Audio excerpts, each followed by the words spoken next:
All right.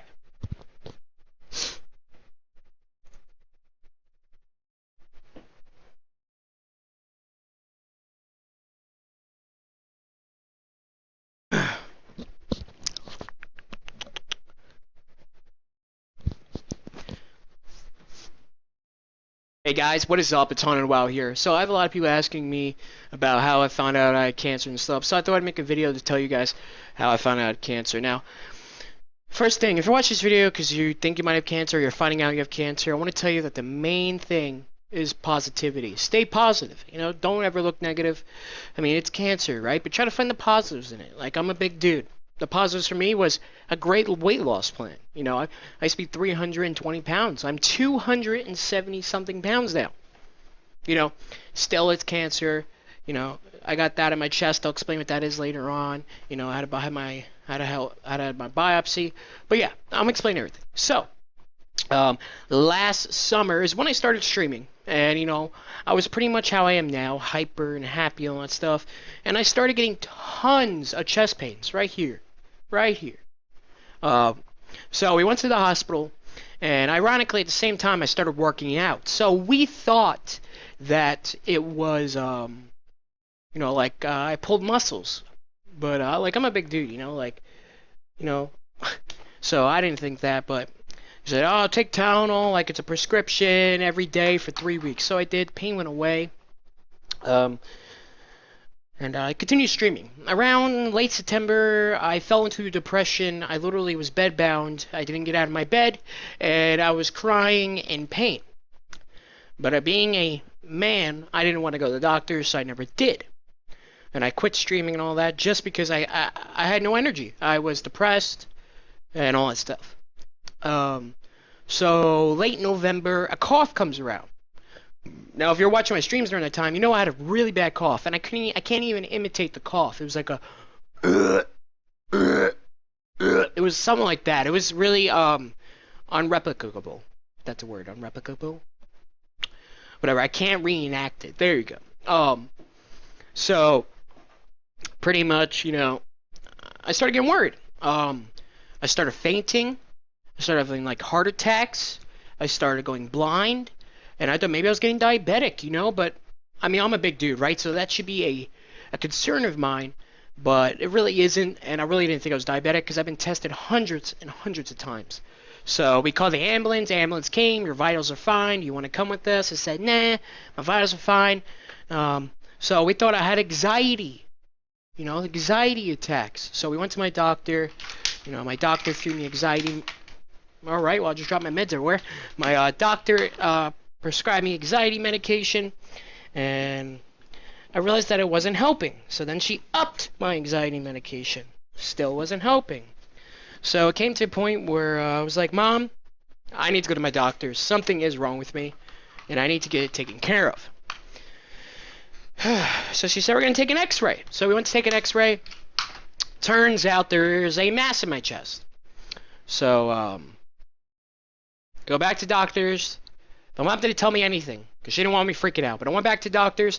My mom's like, the doctor's like, hey, you have a mass in your chest. We have to go for further scanning. I'm like, great.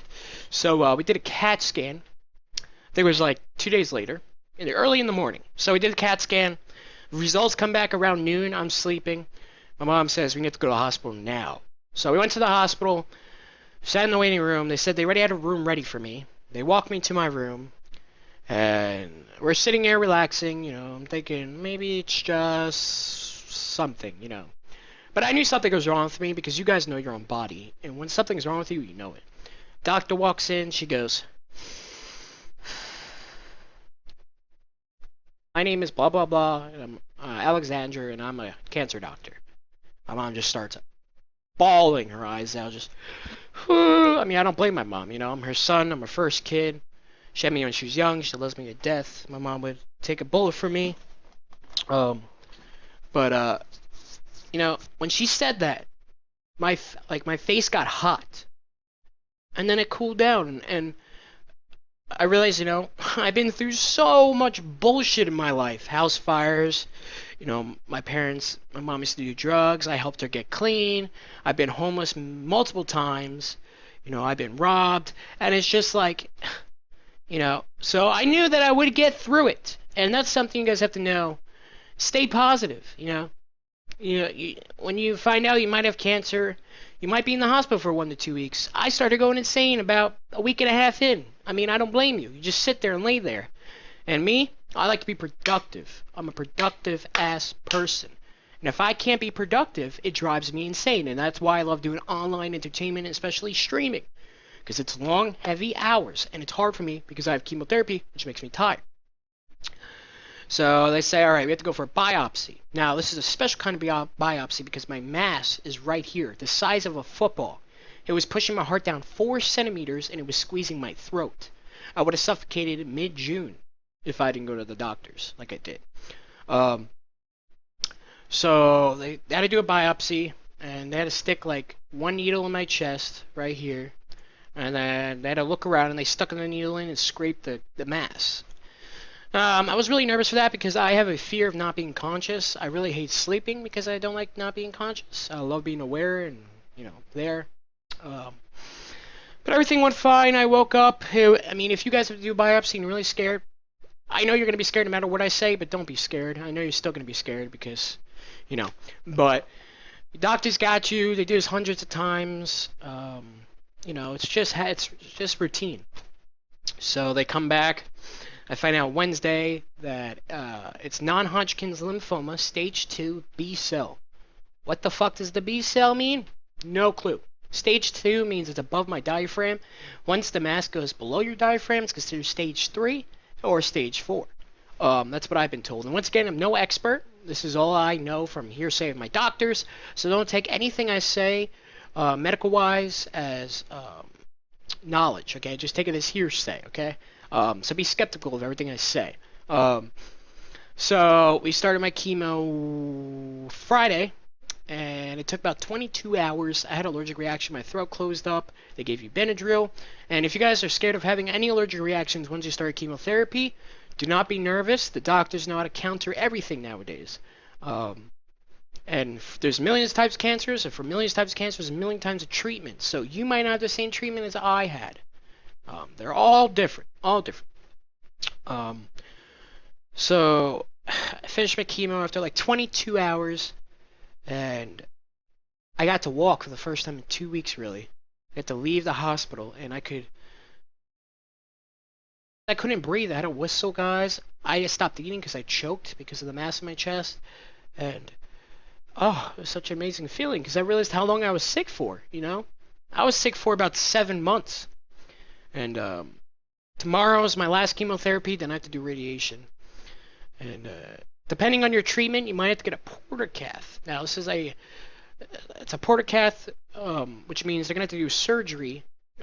Some people have to get this. I'm not sure about all.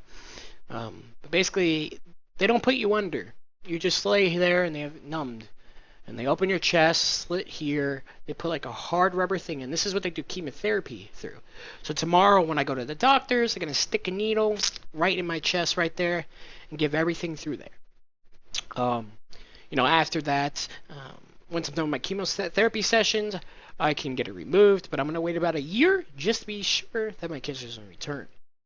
Now, I have a 90% chance that it won't come back, and I really hope it doesn't come back because I'm a great individual and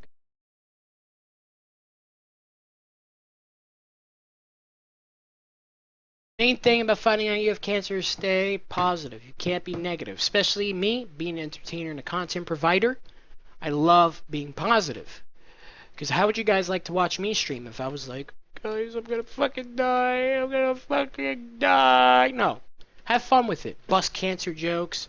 And people, like, when they're streaming, they'll be like, oh, that gun is so cancer. I'll be like, cancer? Cap? You just gotta have the best. Make the best of the worst, guys. That's how you get through situations. But yeah, once you find out you have cancer, you'll know who your true friends are. They'll come out of the woodworks. Even people you probably don't talk to in a couple of years. They'll come out of the woodworks, hit you up on Facebook, be like, hey, man, you want to go out to a restaurant? I want to, hey, man, if you need anything, hit me up. Hey, man, I had about 5 people I know in real life cut their hair for me. I didn't ask anyone to do that. And I really appreciate that, and they hit me in the feels.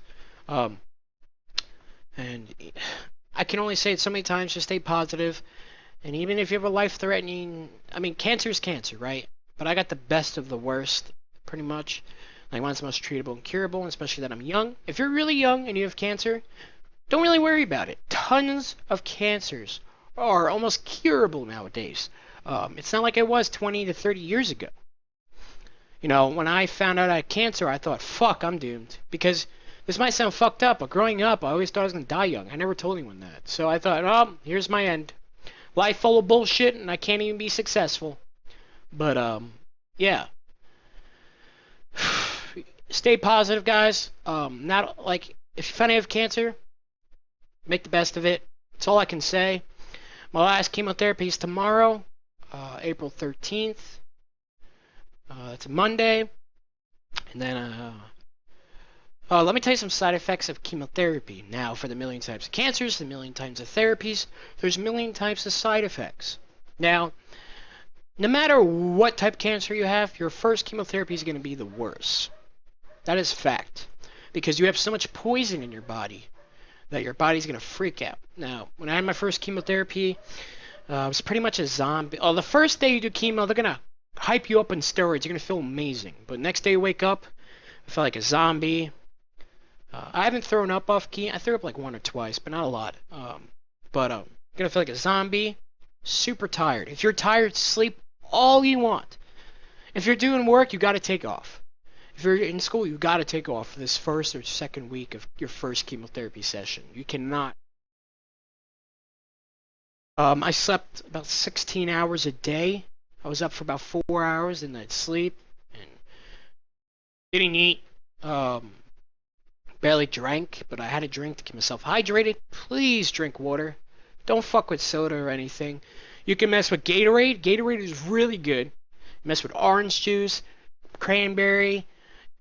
I mean, you could drink sodas, but just try to stick to the natural-ish things. But Gatorade's really good because it's going to replenish your electrolytes.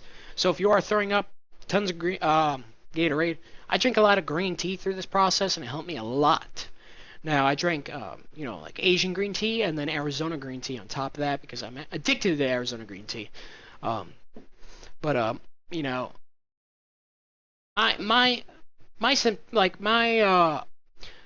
side effects I got from chemo, basically, I was tired for the first 1 or 2 treatments.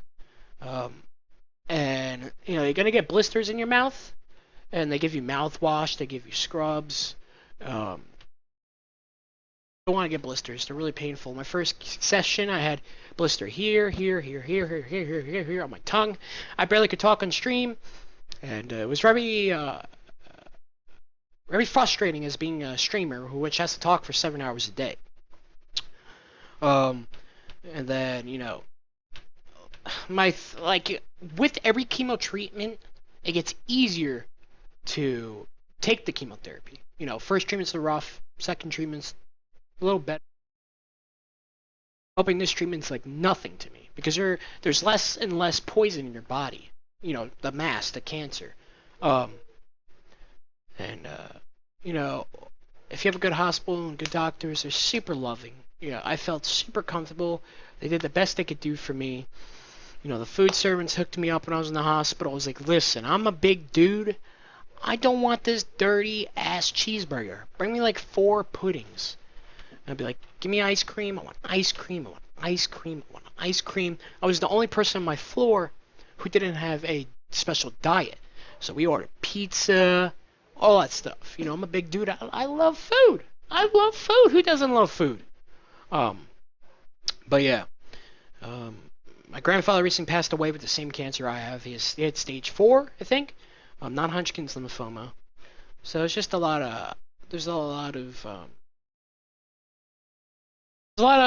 frustration in my family, and a lot of people concerned about me. But I'm a tough guy, and you know what? Even if I were to hypothetically not make it, I think I'm gonna leave a big enough legacy behind me. Haunted Wow, that awesome fucking hilarious fat dude on Twitch who fucking streams laying in his bed, dedicated, talking to the chat every day through chemotherapy, when my friends sat here and played games for me. So I'm not worried, guys. Life's amazing. Live life to the fullest. Stay positive. And if you guys have any concerns or questions, leave a comment below. And I love you guys. If I forgot anything, ask. I'll reply to you guys. So I hope this cleared up a lot. And if you guys are finding out you have cancer, stay positive. That's the key to getting through cancer, is positivity. I love you guys. Hope you guys enjoyed the video. See you guys next time.